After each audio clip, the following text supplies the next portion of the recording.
నమస్తే. ప్రస్తుతం మనతో పాటు సీనియర్ జర్నలిస్ట్ జగదేవ్ ఉన్నారు. ఆయనతో మాట్లాడదాం. నమస్తే సార్. సార్, ఇప్పుడు ప్రస్తుతం ఒక న్యూస్ బాగా వైరల్ అవుతుంది. ఏంటంటే మాల్వి మల్హోత్రా ఎవరైతే ఈ రాజ్ తరుణ్ లావణ్య ఇష్యూలో ఉన్నారో ఆవిడకి ఇప్పుడు అటాక్ అయ్యింది, అంటే హత్యాయత్నం చేశారు అని చెప్పేసి మాట్లాడుతున్నారు. 3 కత్తిపోట్లు ఏకంగా పొడిచారు అంటున్నారు. అంటే ఎంతవరకు నిజం సార్? అంటే వచ్చిన వార్తలు కరెక్టే అంటారా? అది నేను ముందు ఆ ఫొటోస్ అయితే వైరల్ అవ్వడం చూశాను. డీటెయిల్గా వెళ్తే అంటే ఆవిడ కూడా ఇటువంటి చరిత్ర ఉన్నామే అన్నట్టుగా తెలిసింది తప్ప అది ఇప్పటిది కాదులేమ్మా, గతంలో ఏదో జరిగింది అన్నట్టుగా తెలుస్తుంది. ఇక్కడ విషయం ఏంటంటే లావణ్య అనే అమ్మాయి రాజ్ తరుణ్ని వదలలేక ఆయన అసలు మొగ్గు చూపకపోయినా, ఆయన అసలు పట్టించుకోకపోయినా, లేదంటే గత కొద్ది నెలలుగా కొద్ది సంవత్సరాలుగా లేదంటే తప్పించుకు తిరుగుతున్నా ఇప్పుడు తెర మీదకి వచ్చి గట్టిగా పట్టుకోవడానికి ఉద్దేశం ఏంటో అర్థం అవ్వట్లేదు.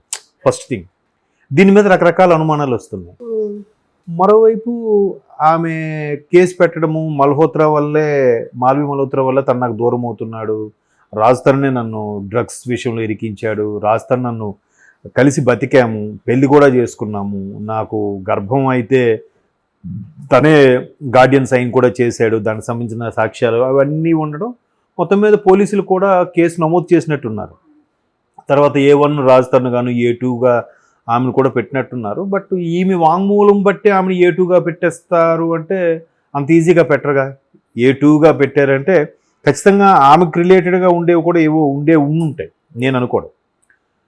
కాకపోతే ఇట్లాగా పెట్టినప్పుడు మొన్న కూడా ఆవిడ సూసైడ్ అటెంప్ట్ చేశారంట లావణ్య, చేయబోయారు అన్నట్టుగా తెలిసింది. దాన్ని కూడా సెన్సిటివ్ అంటున్నారు కొంతమంది, సీన్ క్రియేట్ చేయడానికే అంటున్నారు కొంతమంది.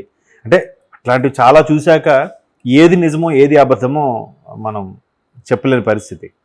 సో వీళ్ళు మళ్ళీ పోలీసులు వెళ్ళి కౌన్సిలింగ్ చేశారు అది అంటారు. అలాగే నిజంగా ఆత్మహత్యా ప్రయత్నం కూడా నేరమే, దాని కూడా సెక్షన్ ఉంది, లోపల వేసి వచ్చామని. మరి అక్కడ ఎందుకు లోపల వేయలేదు అంటే సీన్ క్రియేట్ చేశారన్నట్టు అర్థమవుతుంది. నువ్వు నిజంగా ఆమె ప్రయత్నం అయితే చేస్తే వీళ్ళు వెళ్ళి ఆమెను కాపాడటమో లేకపోతే ఆమె కౌన్సిలింగ్ చేయడం ఏదైనా జరిగితే ముందు లోపల వేయాలి ఆమె. సో అది ఎంతవరకు నిజం అనేది తెలియదు.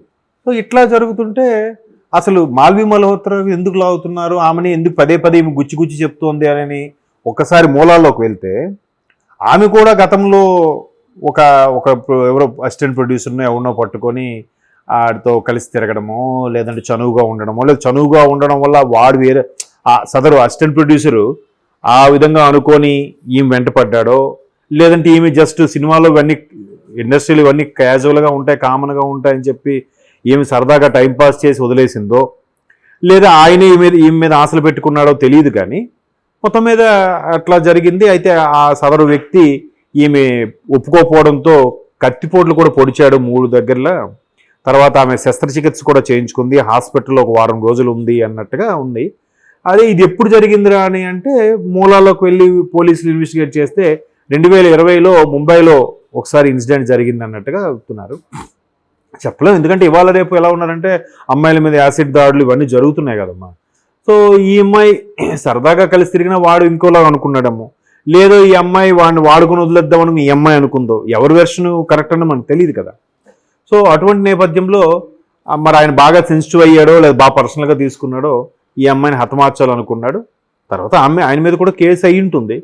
ఆమె కూడా ప్రాణాలతో బతికింది కాబట్టి ఇప్పుడు ఇష్యూగా మాట్లాడుకుంటున్నాం. లేకపోతే అప్పుడెప్పుడో జరిగిన ఇష్యూని తీసుకొచ్చి ఇప్పుడు లావణ్యకి ఆపాదించే ప్రయత్నం జరుగుతుంది అనుకోవచ్చు అంటారా? మేబీ ఇప్పుడు చూడని వాళ్ళకి ఎలా ఉంటుందంటే ఆల్రెడీ అరే లావణ్య మనుషులు పెట్టి ఆమెను పొడిపించేసిందా అన్నట్టుగా అనుకుంటారు. అరే ఏంటి ఇది చంపడం వరకు వెళ్ళిపోయిందా అంటే దీన్ని కూడా మళ్ళీ 2 యాంగిల్ చూశాడు. నిజంగా రాజ్ తరుణ్ మీద పిచ్చి ప్రేమ ఉందిరా అందుకే ఇలా చేయించిందిరా అంటాడు. లేదా అసలు ఆ అమ్మాయి కానివ్వకుండా చేస్తుందని ఆ అమ్మాయి మీద కోపంతో అసలు ఇవాళ సమాజం సొసైటీ ఎడిపోతుందని చెప్పి అందుకు చంపిస్తుందా అనేవాళ్ళు ఉన్నారు. ఇంకొంతమంది అట్లా మరీ అంత ఓపెన్గా కేసు నడుస్తున్నప్పుడు ఏం చేయించదురా, ఇక్కడ ఏదో జరుగుంటుంది, లేకపోతే రాజ్ తరుణ్ చేయించాడేమో అనేవాళ్ళు కూడా ఉంటారు. అసలు విషయం ఎప్పుడో జరిగింది. బట్ ప్రెజెంట్ సినారియోలో లావణ్య ఫోటోని ఈ మాల్వి ఫోటోని బెడ్ మీద ఉన్న ఫోటోని పక్కన పెడితే అరే ఎవరు చేయించారు, ఈమె చేయించిందా, లేదంటే ఆమె మీద కేసు నెట్టడానికి రాజ్ తరుణ్ మనుషులు పెట్టి చేయించాడా, లేదంటే ఆ మాల్వి బ్రదరు కలిసి కుట్ర పన్ని ఇట్లా అమ్మాయిని ఇరికించాను చేయించాను రకరకాల వార్తలు వస్తాయి. ఏదేమైనా అసలు అలా ఇందాక కూడా ఏదో ప్రెస్ మీట్ చూశాను, దిలీప్ శంకర్ గారు లాయర్ కదా ఆమెకి, లావణ్యకి. సో ఆయన గట్టివాడు కాబట్టి ఖచ్చితంగా ఈ కేసు ఒక కొలిక్కి వచ్చే అవకాశాలు అయితే కనిపిస్తున్నాయి. ఎట్లా ఉంటుందని తెలియదు. దీని మీద కూడా చాలామంది చాలా రకాలుగా కొన్ని వార్తలు కూడా ప్రచురింపజేస్తున్నారు. ఎట్లా అంటే దిలీప్ శంకర్ లాంటి వ్యక్తులు పెద్ద పెద్దలు పట్టుకున్నారు కాబట్టి ఖచ్చితంగా ఆమెకి న్యాయం జరిగే అవకాశం ఉంది. కాకపోతే ఎంత న్యాయం జరిగినా అల్టిమేట్గా మనీ కోసమే కదా, బతకడం కోసమే కాబట్టి, లేదా గట్టిగా సెటిల్మెంట్ ఉండొచ్చు, ఒక 10 CR వరకు డిమాండ్ చేయొచ్చు అన్నట్టు కూడా ఫిల్మ్ నగర్ వర్గాలు మాట్లాడుతున్నారు. అంటే ఎవరిని తప్పు పట్టలేం.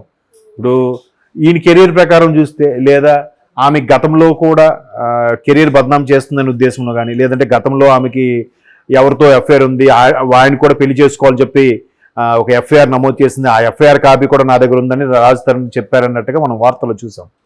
సో అరే ఇది ఇద్దరు ముగ్గురితో ఇలాగే పెట్టుకుంది కాబట్టి ఇలాంటి వాళ్ళతో ఎవరు పెళ్లి చేసుకొని ఎవరు వేగుతారులే, ఏదో ఒకటి సెటిల్ చేసి వదిలించుకోవడం బెటర్ అనుకున్న వాళ్ళు కూడా ఉంటారు. అలాంటి సందర్భాల్లో ఇట్లాంటి అమౌంట్ తెర మీదకి వస్తుంది. ఇప్పుడు ప్రచారంలోకి వచ్చిన అంశం ఏంటంటే ఒక 10 కోట్ల వరకు డిమాండ్ చేయొచ్చు, లాయర్ కొంత వెళ్తుంది లేదా డీల్ కొంత వెళ్తుంది అన్నటువంటి ఇవన్నీ ఊహాగానాలే. ఎవరు జనరల్గా అమ్మాయి అంతగా బయటకు వచ్చి చెప్పుకొచ్చిందంటే సంవాట్ రాజధాని దక్కించుకోవాలనే అయ్యుండొచ్చు, లేదంటే ఇన్ని రోజులు డ్రాగ్ అవ్వదు కదా. ముందే మీరు అన్నట్టు ఒక వెర్షన్లో ఆమె డబ్బులు తీసుకోవాలనుకుంటుంది, సెటిల్మెంట్ చేసుకోవాలనుకుంటుంటే ఈ కేసు పెట్టడము ఇంత ఇష్యూ అయితే అవ్వదు కదా. మేబీ ఇది ఎవరిని తప్పట్లేమమ్మా, ఎవరిది పూర్తిగా మనకు తెలియదు. ఇప్పుడు రాజ్ తరుణ్కి సంబంధించి తనకు అబార్షన్ అయ్యింది, దానికి సంబంధించిన రిపోర్ట్స్ ఉన్నాయంటుంది. ఇద్దరు కలిసి దిగిన ఫోటోలు సెల్ఫీలు చాలా ఉన్నాయి. ఆయన ఏదో పంచి కట్టుకొని మీద కండువా వేసుకొని బొట్టు పెట్టుకున్న ఫోటో, ఈమె శారీతో ఉన్న ఫోటో ఉంది. అది కాకుండా అవి ఏముంటుందో ఒక ఇద్దరు ప్రముఖ హీరోల పేర్లు కూడా చెప్పింది. కావాలంటే వాళ్ళని కూడా పిలిచి అడగచ్చు, మేము ఫ్యామిలీ కాపురం పెట్టాక వాళ్ళిద్దరు మా ఇంటికి వచ్చారు, లంచ్కి వచ్చారు, లేదంటే సంథింగ్ వచ్చి కలిశారు, ఆ హీరోలకు కూడా తెలుసు, అడగచ్చు అన్నట్టుగా చెప్తుంది. ఎట్లా ఇప్పుడు ఆవిడ వెర్షన్ ఆవిడ చెప్తుంది, ఆవిడ ఫేవర్గా ఉన్న వాళ్ళు అరే రే అమ్మాయికి అన్యాయం జరుగుతుంది కదా అన్నట్టుగా ఉంటుంది. వీడికి ఫేవర్గా ఉన్న వాళ్ళు ఏముందలేరా డబ్బు కోసం సర్వసాధారణం అనేస్తాడు, చూడకుండా నరం లేని నాలుగు కదా ఇన్నేనా మాట్లాడుతుంది. ఇందులో ఇంకొకటి ఏంటంటే, అంటే రాజ్ తరుణ్ ఫ్రెండ్సే ఇట్లా కూడా చెప్తున్నారు అంటున్నారు. అంటే డ్రగ్స్ తీసుకోవడమే కాదు, డ్రగ్స్ పెడ్లర్ కూడా లావణ్య అని చెప్పేసి ప్రచారం చేస్తున్నారు అంటున్నారు. డ్రగ్స్ తీసుకుందని ఒప్పుకున్నప్పుడు పెడ్లర్ అనడానికి పెద్ద దూరం ఏం కాదుగా. ఇప్పుడు మన సినిమాల్లోనూ చూస్తుంటాం, ఒకటిదో డ్రగ్ ఉందంటే ఆ డ్రగ్స్ తీసుకున్నప్పుడు ఇంకోటి వచ్చి నాన్న ఒకటి అని అంటాడు, వీడు దానికి ఇచ్చాడు మరి పెడ్లర్ అయినట్టేగా. దాన్ని కొనే ఇచ్చాడో లేకపోతే ఇంకెవడో తీసుకొని ఇచ్చాడో, లేదంటే ఇక్కడ నుంచి వీడు అమ్ముతున్నాడో లేకపోతే వీడు కొనుక్కున్న దాంట్లో షేర్ ఇచ్చాడో అని అనవసరం. ఆ నుంచి ఇంకోటికి ట్రాన్స్ఫర్ అయ్యిందంటే డ్రగ్స్ పెడ్లర్గా అనుకోవడానికి ఏముంది. నిన్నే డ్రగ్స్ పెడ్లర్ లేడీని ఎవరినో కూడా పోలీసులు పట్టుకున్నారు నిన్న మొన్న. 200 గ్రాముల కొకైన్ సుమారుగా 2 కోట్లు అంట. అంటే కేజీ కొకైన్ 10 కోట్ల. చూడండి అసలు ఏంటి ఆ వేలం వీరి, ఏంటి ఆ పిచ్చి నాకు అర్థం అవ్వట్లేదు. సరే అది వేరే సబ్జెక్ట్ కానీ.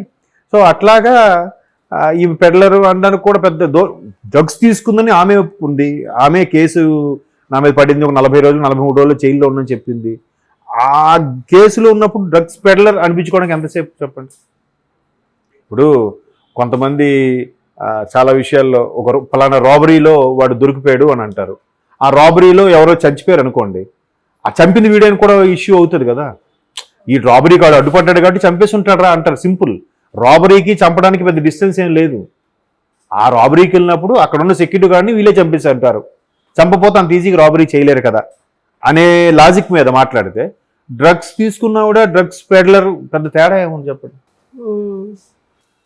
చూద్దాం మరి. ఆమె అయితే గట్టిగానే ఫైట్ చేస్తుంది, సరైన లాయర్ని పెట్టుకుంది. మరి ఆయన ఎంతవరకు వాదిస్తాడో, అలాగే కోర్టులు కూడా ఆమెకి న్యాయం చేస్తాయా, రాజ్ తరుణ్ న్యాయం చేస్తారో, wait and see. Okay sir, thank you.